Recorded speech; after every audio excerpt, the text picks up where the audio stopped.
السلام علیکم. زه غفران الله یم او دا وخت تاسو د یو افسوسناک خبر نه خبرو چې په سوات تحصیلي کابل کې یوه ډېره زیاته افسوسناکه ټرافیکي پیښه مخې ته راغلي چې یو ګاډی جواري کندې ته پرېوتی دی چې په نتیجه کې څو کسان زخمیان او په دغې ټرافیکي پیښه کې یوې زنانه د خپل ژوند ساګانې ورکړي او وفات شوي ده. د دغې افسوسناکه پیښې په هکله باندې به پوره تفصیل اخلو. دا وخت زموږ سره د کابل ریسکیو سټیشن هاوس انچارج وقار په لاین باندې دی. وقار صاحب تفصیلات را سره شریک کړي. دغه پیښه په کوم ځای کې مخې ته راغلې وه، د څه وجې نه مخې ته راغلې وه او په دغې پیښه کې څومره کسان زخمیان دي او څومره وفات شوي دي.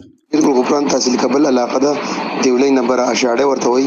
د دې د وینا مطابق چې موږ ته بریک پیل شوی او 15 کسان چې دی نو په دې ګاډي کې ول زموږ کنټرول روم ته چې کله اطلاع راغله نو موږ خپل ټیم چې دی نو هغه جایبکو ته موږ کو او هغه کسان چې ول زخمیان نو هغه کابل هسپتال ته منتقل کړل. په کابل هسپتال کې بیا ډاکټرانو د یوې زنانه د مرګ تصدیق وکړو او باقي چې کوم مریضان دي هغه په کابل هسپتال کې زیر علاج دي. صحیح ده. ډېره زیاته مننه ستاسو د تفصیلات شریکولو.